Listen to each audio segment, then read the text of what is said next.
Você nunca espera que a traição venha da sua própria casa. Não das paredes, nem da luz que atravessa as janelas pela manhã. Muito menos da vozinha suave na cozinha que costumava tocar samba de raiz nos domingos, como quem cuidava da alma da gente. Meu nome é Rafael. 42 anos. Engenheiro de sistemas. Sempre fui o tipo que passa despercebido. Sabe aquele cara tranquilo, organizado, que todo mundo acha que tem a vida resolvida? Pois é. Eu era esse cara. Morava numa casa de esquina, em um bairro sossegado de Belo Horizonte, com a minha esposa, Lívia. 12 anos de casamento. Uma rotina de detalhes que viraram liturgia. Café com leite de castanha 7 e 10, playlists que não mudavam desde o governo anterior, e um pacto silencioso de que éramos o porto seguro um do outro. Eu acreditava nisso com a fé de quem construiu tudo com as próprias mãos. Até que o assistente de voz da nossa cozinha, aquele que ela fez questão de me convencer a instalar no último Natal, resolveu travar. Ou talvez não tenha travado coisa nenhuma. Lívia andava diferente. Não fria, só ligeiramente fora de compasso. Ria meio atrasada, se maquiava mais até para ir buscar pão, e sempre aumentava o volume do som quando atendia o celular. Mas eu não desconfiei de nada. Nunca fui de fuçar. Nunca precisei. Ela me pediu para ver o que estava acontecendo com o aparelho antes de viajar para um retiro de bem-estar no litoral do Espírito Santo.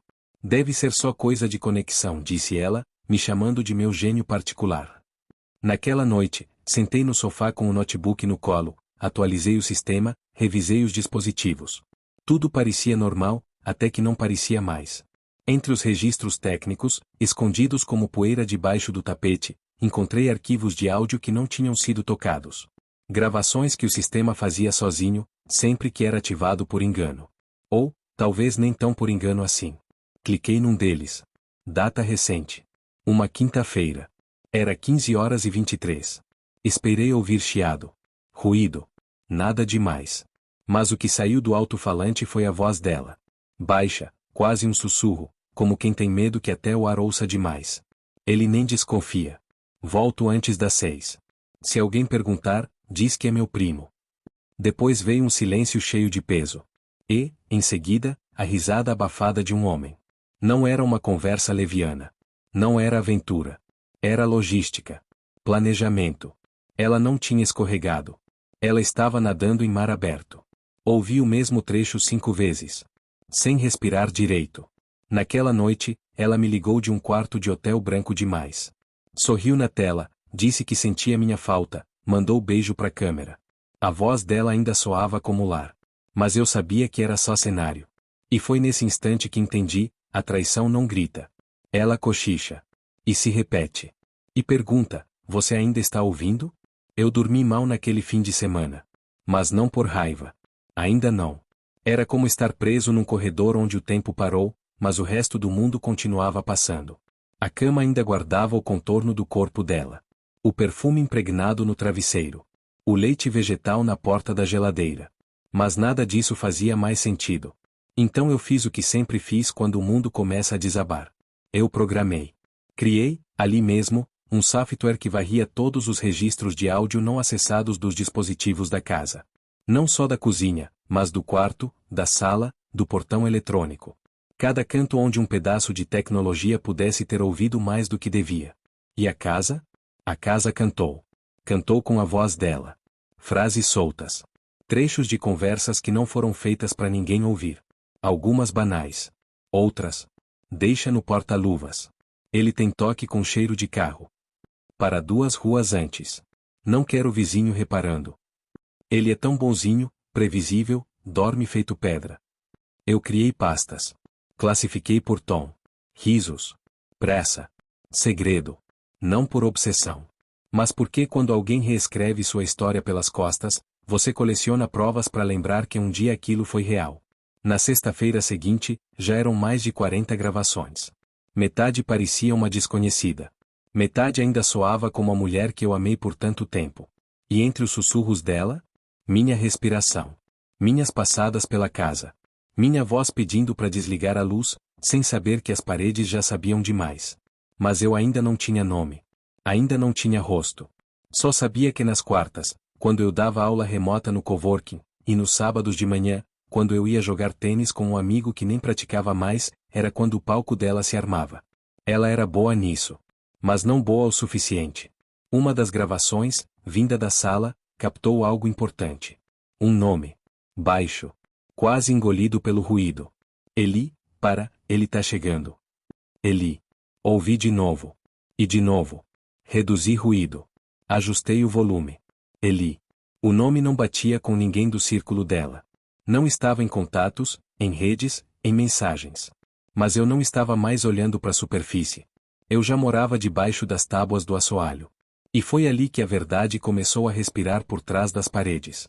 Ela voltou do tal retiro no domingo à noite. Bronzeada. Leve. Quase flutuando. Trouxe um chaveiro com uma pimentinha da sorte e disse que lembrou de mim quando viu na lojinha.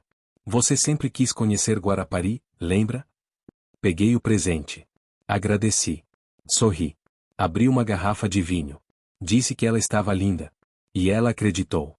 Naquela noite, enquanto ela dormia ao meu lado, enrolada no lençol do mesmo jeito de sempre, como se nada tivesse mudado, eu escutei mais um dos áudios. Era de 2 semanas antes.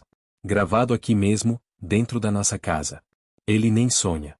Dá até um frio na barriga, acredita? A resposta veio alguns segundos depois. Era a primeira vez que ouvi a voz dele claramente. Você devia contar. É o mínimo. Ela riu. Mas não um riso leve. Era o tipo de riso que esconde o veneno. Se eu contasse, ele desmoronava. Ele acha que eu sou a paz dele. Parei a reprodução ali. Fiquei olhando pro teto por horas. E percebi que ela não estava errada. Durante anos, eu confundi paz com ausência de conflito. Confundi amor com rotina. Confundi fidelidade com repetição. Mas naquela noite, algo mudou. Não chorei. Não gritei. Só parei de dormir para ela. Acordava sempre antes. Não por acaso, mas por escolha. A madrugada tem um som diferente. É quando o mundo ainda tá sem maquiagem. Cada estalo do chão, cada sopro do ar-condicionado, cada carro distante, tudo parece um recado. Era nesse silêncio que eu a observava. Não por crueldade. Mas porque eu precisava guardar aquela imagem. A forma como ela franzia a testa nos sonhos. Como puxava o lençol até o queixo, feito criança com medo do escuro. Eu precisava gravar essa versão dela na memória. Porque logo, essa versão iria morrer. Naquela semana, eu comecei a desmontar o castelo. Sem alarde. Sem barulho. Troquei a senha da garagem. Só eu sabia. Instalei câmeras com gravação local, sem nuvem. Coloquei o imóvel no nome da minha irmã, por meio de um instrumento legal que ela jamais entenderia sem advogado. Desviei R$ 40 mil da nossa conta conjunta para um banco digital novo, em meu nome, num CPF alternativo que eu já usava para projetos paralelos. Não era um plano de guerra. Era um plano de fuga. E o mais importante, ela ainda achava que eu não sabia de nada. Isso era essencial. A culpa precisa amadurecer para doer de verdade. À noite, ela se deitava no meu colo. Fazia carinho na minha nuca. Sussurrava que eu estava mais calmo ultimamente. Gosto tanto da nossa vida, mesmo com as loucuras do dia a dia, a gente se entende, né? Eu a beijava na testa. Com precisão. Ela confundia meu silêncio com estabilidade. Deixei que confundisse. Na sexta-feira, enfim, eu tive o nome completo. Eli era Elielton Moreira. Personal trainer. Ex-massoterapeuta. Perfil lotado de frases motivacionais e selfies sem camisa tiradas com luz de camarim. Aquele tipo que fala a sintonia energética com no lugar de a. O tipo que acredita que relacionamento é só convenção social. Encontrei ele através de um erro dela. Ela comprou um suplemento esportivo usando o nosso cartão, e esqueceu de sair da conta convidada. No endereço de entrega, uma caixa postal no centro da cidade. No nome do destinatário, Elielton. Ali, a ficha caiu. Ela não estava apenas traindo. Ela estava ensaiando uma versão alternativa de si mesma. Um nome diferente no cadastro. Músicas novas em um celular reserva. Lingerie que nunca apareceu nas nossas noites. Ela não queria aventura. Ela queria outra vida. E pela primeira vez, eu não senti raiva. O que veio foi algo mais fundo. Como se eu estivesse num camarim escuro, assistindo alguém usar a minha roupa, o meu perfume, mas sendo outra pessoa no espelho. Aquilo deixou de ser sobre sexo. Passou a ser sobre identidade. A mulher que eu amei sabia mentir tão bem. Que já nem piscava quando inventava mais uma versão da nossa história. E foi aí que decidi, não haveria confronto. Não haveria grito, nem prato quebrado. Eu criaria uma cena perfeita. Um quarto fechado com as palavras dela nas paredes. E sairia sem barulho. Ela começou isso com um sussurro. E assim seria o fim. Não com fogo, mas com ausência. E no fundo, ela nunca mais ouviria minha voz. Só o eco da própria mentira. Foi numa terça-feira, de céu encoberto e vento seco. Ela me deu um beijo rápido na bochecha, daquele tipo que tenta parecer distraído, e saiu apressada, dizendo: "Hoje vou chegar tarde, tá? 2 atendimentos e reunião com o pessoal da parceria." A voz dela era ensaiada, como se estivesse sempre num palco.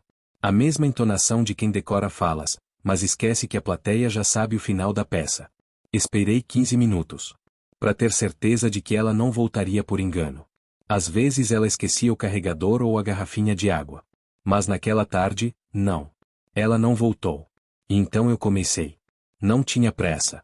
Meus movimentos eram calmos, como os de quem monta uma operação delicada. A primeira coisa que fiz foi separar o que era meu. Roupa. Escova de dente. Meu computador. Uma foto antiga do meu cachorro, já falecido, que ficava na estante da sala. Um relógio que ela odiava, mas que sempre usei porque me lembrava do meu avô. Só. Não levei nada que fosse dela. Nem um papel. Nem uma lembrança. A máquina de expresso que ela ostentava nas redes? Doada. As taças de cristal que nunca usamos? Embaladas e levadas para um abrigo. O porta-temperos que ela exibia nos stories? Desmontei, guardei com cuidado e entreguei no posto de doações da igreja. Não era vingança. Era purificação. Eu não queria deixar nada que ajudasse ela a fingir que nada mudou. A casa precisava respirar sem mim. Não abandonada. Esvaziada. Fui ao quarto. Olhei por longos minutos pro armário. O lado dela era um mundo à parte. Sapatos alinhados. Perfumes dispostos como se fossem soldados. Caixas com etiquetas. Cores combinando. Não toquei em nada. Mas tirei a nossa foto de casamento da parede. Retirei a imagem do porta-retrato. Guardei a foto na mala. Deixei a moldura vazia, pendurada. Me pareceu justo. Desfiz a cama. Não por raiva, mas porque ela não merecia dormir no contorno da minha ausência. Lavei a louça. Limpei a geladeira. Passei o aspirador. Deixei a casa limpa. Sem rastros. A última coisa que tirei foi o assistente de voz, aquele mesmo que havia revelado tudo. Desliguei. Despluguei. E deixei no chão da sala, olhando pro teto, como se fosse um olho fechado. Na mesa de jantar, deixei um envelope pardo. Dentro, 3 coisas. Os papéis do divórcio, já assinados. Uma carta formal do meu advogado com instruções. Um post-it com meu novo endereço, exclusivo para assuntos jurídicos. Sem bilhetes. Sem desabafo. Sem você sabe o porquê. Apenas silêncio. Apenas verdade. E às 4 da tarde, o eco da casa era tudo que restava. Sem quadros. Sem vozes. Sem Wi-Fi. Redefini o roteador e troquei a senha para uma única palavra. Sumido. A cópia da chave que ela escondia num vasinho de barro? Desapareceu também. Cada vestígio meu, dissolvido. O último gesto foi simbólico. Parei na porta de entrada, com a mochila nas costas. Olhei em volta. Não porque duvidei da decisão. Mas porque precisava encarar, pela última vez, aquele cenário de memórias mortas. Fechei a porta. Tranquei. E deixei a chave cair pela fresta da correspondência. Sem volta. Sem cerimônia. Naquela noite, aluguei um kitnet em Nova Lima. Chão frio. Um colchão ainda no plástico. Uma luminária. Jazz tocando baixinho no celular. Não fiz brinde. Não chorei. Não publiquei nada. Apenas respirei. E pela primeira vez em muito tempo, não estava esperando ninguém. Ela ligou naquela noite. 2 vezes. A tela do celular piscava. Depois apagava. Ligou de novo. Mais uma vez. Nada de mensagens. Nada de voz. Só ausência. Ela não procurou pessoalmente. Não escreveu. Talvez soubesse. Talvez, enfim, tivesse entendido, eu não fui embora no dia da mala. Eu já tinha ido embora muito antes. As semanas passaram. Eu me acostumei rápido com o silêncio. Ele não doía. Pelo contrário. Ele era limpo. Direto. Quase sagrado. Na kitnet nova, as manhãs tinham outro ritmo. Não tinha despertador sincronizado, nem lista de tarefas dividida no celular. Tinha tempo. Tinha café feito na hora. O rádio ligado no volume certo. E a liberdade de pensar sem medo de tropeçar em lembranças. Eu lia. Dormia cedo. Cozinhava só pra mim, com prazer. Não abri nenhuma rede social. Não mandei mensagem pra ninguém que conhecesse ela. Não vasculhei a vida dela por espiadinhas digitais. Mas o universo, esse fofoqueiro disfarçado, tem jeito de entregar o que você tenta evitar. Aconteceu numa tarde comum. Eu estava saindo de uma livraria pequena no centro quando esbarrei em alguém do passado. Ita. Era mais amigo dela do que meu, na verdade. Um daqueles casais amigos que todos achavam que éramos perfeitos demais para ser verdade. Ele ficou sem jeito ao me ver. Me cumprimentou como quem pisa em vidro. Rafa, quanto tempo? Eu nem sabia que você tinha se mudado. Pois é, respondi. Mudei. Tudo. Houve um silêncio esquisito entre nós. Ele coçou a nuca. Olhou pro lado. Você talvez não queira saber, mas a Lívia. Levantei a mão, cortando a frase. Não precisa me dizer. Mas ele disse assim mesmo. Ela tá grávida. As palavras não explodiram nada dentro de mim. Não houve soco no peito. Nem vazio. Só silêncio. De novo, o mesmo silêncio. Mas diferente. Dessa vez, era um tipo de silêncio que não pedia resposta. Apenas confirmação de que, acabou. Ethan hesitou mais uma vez. Depois completou, quase sussurrando. O cara, o treinador. Sumiu antes dela contar. Ela tá, meio perdida, pra ser sincero. Eu só balancei a cabeça. E fui embora. Não por desprezo. Mas porque não havia mais o que ouvir. A vida dela tinha deixado de ser minha responsabilidade. O filho não era meu. O peso, também não. Ela agora morava sozinha na casa que tentou encher com outra versão de si. Ela apostou no corpo. Apostou no segredo. Apostou na ilusão de que o mundo podia ser reconstruído sobre areia. Mas eu? Eu tava longe. Num lugar menor, mas inteiro. Sem trapaças. Sem cenário falso. Sem precisar lembrar quem eu era. Alguns amigos perguntam se me arrependo de não ter feito escândalo. De não ter confrontado. De não ter gritado a verdade na cara dela. Mas a verdade é: o silêncio deixa cicatrizes mais fundas do que qualquer grito. Ela pode contar essa história do jeito que quiser. Talvez diga que eu sumi do nada. Talvez diga que fui frio, ausente, injusto. Deixa. Ela sabe. Ela sempre soube. Eu não deixei dúvida. Não deixei carta aberta. Só deixei ela sozinha. Com tudo aquilo que ela mesma escolheu. A última vez que eu vi a Lívia foi na audiência do divórcio. Era uma manhã cinzenta, dessas que deixam tudo meio embaçado, como se o mundo ainda não tivesse acordado direito. Ela chegou com um casaco bege grande demais pro corpo. Cabelo preso com pressa. Maquiagem leve, mas os olhos, cansados. Ela segurava a pasta de documentos com as duas mãos, como se aquilo fosse escudo. Não me procurou com o olhar. Sentou 2 cadeiras de distância. Como quem espera por um estranho, e não pelo homem com quem dividiu uma década. Eu também não falei nada. Não por frieza. Mas porque não havia mais nenhuma palavra que merecesse ser dita. O juiz era jovem, direto, quase robótico. Fez as perguntas padrão. Nós respondemos com acenos. Assinamos. 31 minutos depois, viramos legalmente, desconhecidos. Ela saiu da sala antes de mim. Apressada, com o mesmo andar leve que usava para ir à academia. Mas dessa vez, tinha peso nos ombros. Eu fiquei mais um pouco sentado, olhando a mesa, a caneta, o silêncio. Até que levantei. Saí do prédio. Mas não fui pro carro. Segui andando sem rumo. Atravessei ruas, virei esquinas, passei por padarias, pontos de ônibus, até chegar num lugar que nem lembro o nome. Não era fuga. Era liberdade. Pela primeira vez em muitos anos, eu podia andar sem dar satisfação. Sem ouvir onde você está. Sem pensar no horário de voltar. Sem esconder quem eu era para caber num molde. Meses depois, ouvi dizer que ela tinha ido embora da cidade. O bebê nasceu. Ninguém soube quem ela registrou como pai. Nem procurei saber. Não por indiferença. Mas porque a história dela já não me dizia respeito. E quer saber? Foi nesse vazio que encontrei espaço para mim. Recomecei com menos metros quadrados, mas com mais ar nos pulmões. Comecei a cozinhar de verdade, não só esquentar comida. Ouvi discos que ficaram anos guardados. Voltei a ler devagar, sem pular páginas. E descobri que é uma paz silenciosa que só existe quando você deixa de carregar o mundo dos outros nas costas. A casa onde morei com ela ficou cheia de objetos, mas vazia de sentido. Ela tentou erguer um mundo novo com as sobras da mentira. Mas esqueceu que onde não há verdade, não há chão. E eu? Eu parei de esperar redenção. Parei de tentar entender os porquês. Só aceitei. E segui. Porque tem dores que não precisam ser resolvidas. Elas só precisam ser deixadas para trás. O amor que se esconde atrás da mentira, não é amor. É ilusão com perfume caro.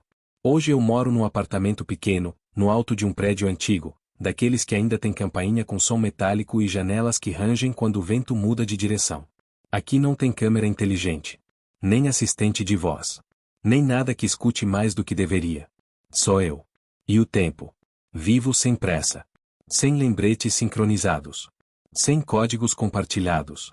Não preciso mais explicar meus silêncios. Nem justificar os dias ruins. Faço café coado na hora, devagar. Como se cada gota lavasse um resto do que eu fui. E às vezes, enquanto observo a fumaça subir pela cozinha, me pego sorrindo. Sem motivo. É nesses instantes que eu percebo, eu sobrevivi. Não precisei de vingança. Nem de plateia. Só precisei me resgatar de um lugar onde eu já não cabia. Algumas pessoas me perguntam: mas você não ficou com raiva dela? A verdade? Não. O que eu senti foi mais cruel que raiva. Foi indiferença. Porque a dor, com o tempo, virou cansaço. E o cansaço virou liberdade. Lívia foi só um capítulo. Não o livro. Ela acreditava que silêncio era fraqueza. Que sumir era covardia. Que amor de verdade aguentava qualquer coisa, até ser enganado. Mas ela nunca entendeu o essencial. Às vezes, a única forma de se salvar é desaparecer sem dizer adeus. Hoje, ela deve contar nossa história de outro jeito. Talvez diga que eu fui ausente. Frio. Distante. Talvez se faça de vítima de um abandono repentino. Tudo bem. Deixa contar. Ela vai passar o resto da vida tentando explicar o que aconteceu. Eu? Eu não preciso explicar nada. Porque quando você some em silêncio, não é você quem deve satisfações. É o outro que fica para sempre tentando entender por que, um dia, a porta se fechou. Sem aviso. Sem bilhete. Sem escândalo. Só com um eco. E o vazio de um amor que ela mesma matou, palavra por palavra.